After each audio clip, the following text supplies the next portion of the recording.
Question relatively tougher and पे जाएगा, but इतना टफ इसलिए नहीं हो पाएगा क्योंकि हम यहाँ पर स्ट्रेट फॉरवर्ड ये जो फॉर्मूले हैं इनका प्रयोग करेंगे। इन फार्मूलाज का डेरिवेशन ऑलरेडी हो चुका है। इस मिजाज का क्वेश्चन जब पहले डिस्कस किए थे दैट टाइम डेरिवेशन भी बताए थे। अभी डेरिवेशन पार्ट पर नहीं, एप्लीकेशन पार्ट पर बात करेंगे। थोड़ा सा पहले क्वेश्चन यहाँ पर समझना होगा। हमारे पास में अकॉर्डिंग टू द क्वेश्चन 2 ठो सिलेंडर हैं। ये सपोज करिए पहला सिलेंडर हो गया। इसके बाद में ऐसा ही एक और सिलेंडर आपने कंसीडर कर लेना है, सपोज दैट वन। ये दोनों जो सिलेंडर हैं इनका एरिया ऑफ क्रॉस सेक्शन ये इक्वल है और इनमें आपने क्या किया है, पानी भर करके रखा है और पानी जो है ना इक्वल हाइट तक नहीं फिल किया है। आपने पहले वाले सिलेंडर में मान लो H1 हाइट तक फिल किया और दूसरे वाले सिलेंडर में जो पानी है वो H2 हाइट तक फिल किया, राइट। अभी कोई आपत्ति नहीं है, आप जहाँ तक फिल कर दोगे वहाँ तक फिल हो जाएगा। बट हम यहाँ पर इन दोनों सिलेंडर को क्या करने वाले हैं, कनेक्ट करने वाले हैं। तो यहाँ पर इस तरह से आप एक तीसरा कोई ट्यूब लीजिए और उससे आपने इनको कनेक्ट कर देना है और यहाँ पे एक टोटी लगा दीजिए। ये टोटी आपने खोल देनी है। तो जब आप ये टोटी खोल दोगे तो जहाँ पानी ज़्यादा हाइट तक है वो हाइट कम होने लग जाएगी और जहाँ पानी कम हाइट तक है वो हाइट बढ़ने लग जाएगी और ये सिलसिला चलता रहेगा। आप समझ गए होंगे ये कब तक चलता रहेगा। ये तब तक चलता रहेगा जब तक आफ्टर ऑल हाइट जो है दोनों ही सिलेंडर पे इक्वल ना हो जाए। तो मैं यहाँ पर एक नया डायग्राम बनाऊंगा जिसमें H2 जो है थोड़ा सा मैं कम कर दूंगा और H1 जो है इसको थोड़ा सा बढ़ा लूँगा। दोनों ही तरफ मैं अब इक्वल हाइट एज्यूम कर लूँगा। यहाँ पर H है और यहाँ पे ये भी H है, ठीक है। अब होगा क्या, आप समझ पा रहे हो कि ये जो वाटर का फ्लो हुआ है ऐसे क्यों हुआ है। ये आपका वाटर का फ्लो इसलिए हुआ है क्योंकि यहाँ पर ग्रेविटी एग्जिस्ट करती है। थोड़ी देर को अगर हम मान लें कि ग्रेविटी नहीं है, यू कैन रियलाइज कि यहाँ पर कोई भी पानी में फ्लो नहीं होगा। तो यही बताना है यहाँ पे कि what will be the work done by gravity, और इसी को आप दूसरे शब्दों में ऐसा कह सकते हैं कि what will be the change in energy of the system in this process. Bye potential energy यहाँ पर जो है वो चेंज होगी और यही चेंज इन पोटेंशियल एनर्जी जो है वो वर्क डन बाय ग्रेविटी के इक्वल होगी। अब हम यहाँ पर चलिए डेरिवेशन कर ही लेते हैं। तो यहाँ पर सबसे पहले इस फॉर्मूले पर फोकस करेंगे। ये किस लिए है, अगर आपके पास एक लिक्विड है और उसका हाइट कॉलम स्मॉल h के बराबर है तो उसमें पोटेंशियल एनर्जी इस एक्सप्रेशन से निकाली जाती है। यहाँ पर हमारे पास में एक कॉलम इधर है, एक कॉलम इधर है, ये H1 का है, ये H2 का है। तो इधर जो पोटेंशियल एनर्जी होगी that will be half rho a then g then H1 square, और इधर आपका जो पोटेंशियल एनर्जी होगा that will be half then rho then a then g then H2 square. What will be the total potential energy over here, ये आ जाएगा rho ए, दोनों को जोड़ दिया जा रहा है, H1 square and then H2 square. ये टोटल पोटेंशियल एनर्जी है इस वाले का पहले जब ये फ्लो नहीं हुआ है, before the process. After the process what will happen, यहाँ पर हाइट H1 नहीं है, वो बढ़ करके H हो गई है और ये हाइट H2 नहीं है, घट करके H हो गई है।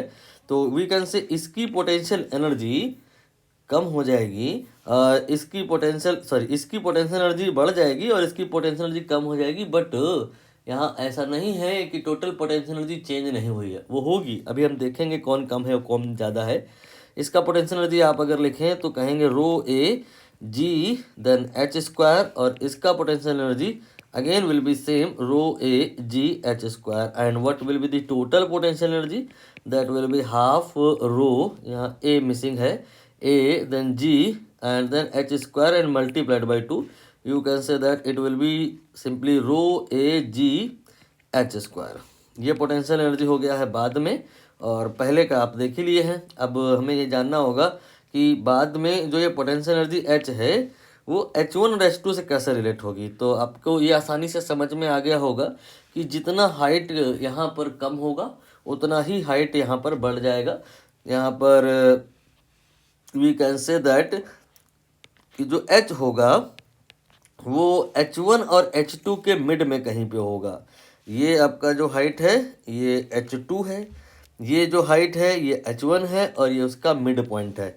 तो H जो आएगा H1 और H2 को जोड़ दीजिए एंड डिवाइड बाई 2 कर दीजिए, ये मिड पॉइंट आ गया। यहाँ पर ये जो H है उसकी वैल्यू रख दी जाएगी, ये आ जाएगा rho a then g then H के स्थान पर रखा जा रहा है H1 plus H2 divide by 2 whole square of that. ठीक है, नाउ अब हम किसी में से किसी को घटा लें। चलिए फाइनल में से इनिशियल को घटा लें। जो अगर ये नेगेटिव आया चेंज तो इसका मतलब पोटेंशियल एनर्जी डिक्रीज हुई है, और अगर डेल्टा यू ये पॉजिटिव आया तो पोटेंशियल एनर्जी इंक्रीज हुई है।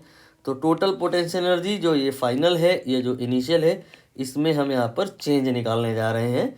तो जब हम इसमें से इसको घटाएंगे तो ये रो ए जी है ना जो कॉमन आ जाएगा। रो ए जी कॉमन निकाल लेने के बाद यहाँ पर आएगा H1 प्लस H2 पूरे का स्क्वायर एंड डिवाइडेड बाई 2। ठीक है, एंड इसके बाद में माइनस आएगा और ये हाफ, इसे ना भूले आप। यहाँ पर ये मिस्टेक करी है मैंने, ये 2 जो लिखा है इसे 4 कर देना होगा क्योंकि होल स्क्वायर था ना यहाँ पे। ठीक, और इसके बाद में ये H1 का स्क्वायर देन H2 का square and then divide by 2। ये क्लियर हुआ। अब यहाँ पे हम कॉमन निकाल लेते हैं। सपोज करिए हम यहाँ पे एलसीएम लेते हैं या कॉमन निकालते हैं 4, तो ये आ जाएगा delta U is equal to 1/4 rho ए जी।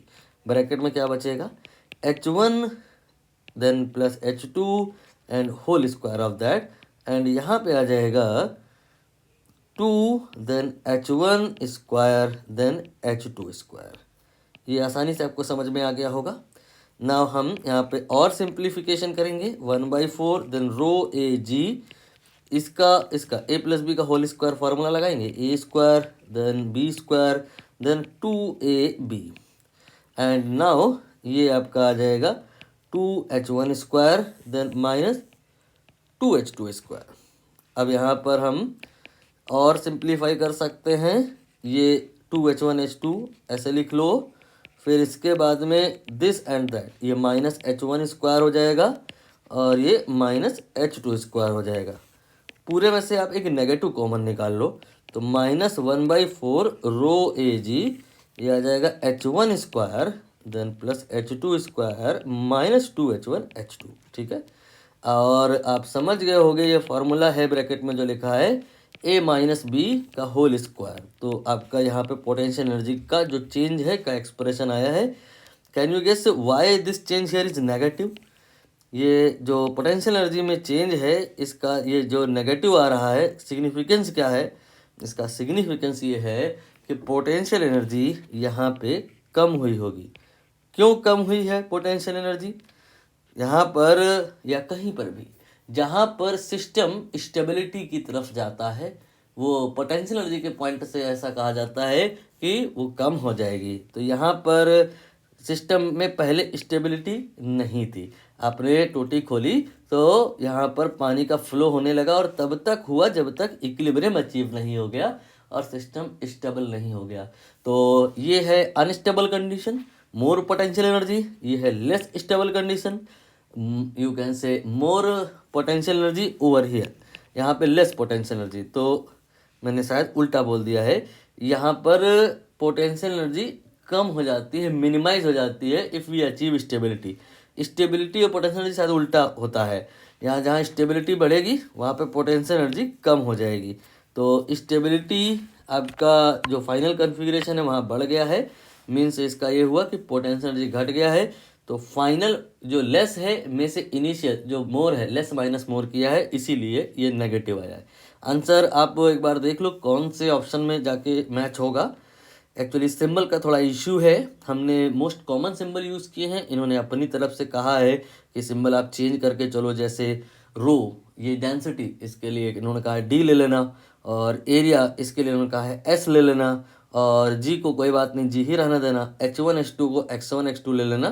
तो सारे जो ध्यान में अगर आप बातों को रखें तो इसके करस्पॉन्डिंग ये वाला ऑप्शन होगा। प्लस माइनस का यहाँ पे फोकस नहीं करना है, क्योंकि कोई भी ऑप्शन आप देख लो माइनस में तो नहीं है, तो डी ऑप्शन हमें यहाँ पे करेक्ट करना होगा। देखते हैं डी ऑप्शन, जी हाँ।